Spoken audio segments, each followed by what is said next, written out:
الرحيم بسم الله الرحمن الرحيم maanta videogeer gaaban waxaan ku soo qaadan doonaa maase ka hadlaysa doqonka oo qaybtii koobaad ee maanta soo qaadanayo qayb labaadna ay jirto haddii Ilaahay na gaarsiiyo maanta qaybta ugu horeysa waxaan ku soo qaadanayaa oo kaga hadli doonaa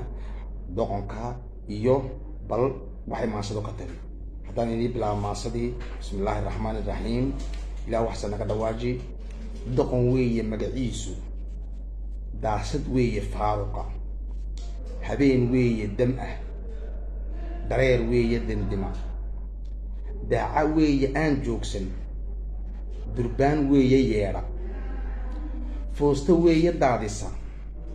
lagama badiyo dood duxna mala dhawaqiisiyo tashqun buu daadiyaa duruuftu dadka ku eegtaa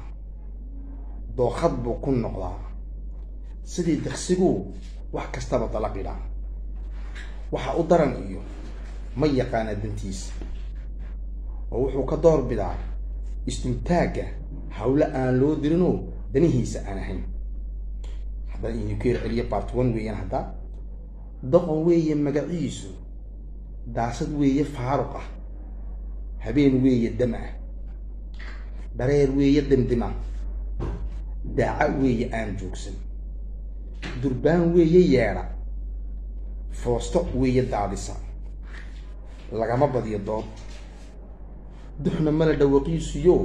tashqun buu daadiyaa duruuftu dadka ku eegtaa dookhad buu ku noqdaa sidii daqsigu wax kastaba dalaqidaa waxa u daran iyo ma yaqaana dantiiso wuxuu ka door bidaa isdultaagga hawla aan loo dirino danihiisa aan ahayn intaa waxaan kusoo koobayaa maasadii ka hadlaysay doqonka part 1 weeyaa waa qaybtii koobaad qaybta labaad haddii Alla na gaarsiiyo musalsal baan ka dhigay qaybta labaad waa niisoo gudbin doonaa haddii Ilaahay ilaaho waxaan idinkaga tegayaa kelimada tawxiid salaamu alaykum wa rahmatullahi wa barakaatuh wa bardan wa salaaman wa bilaa ittifaaqa weeyaa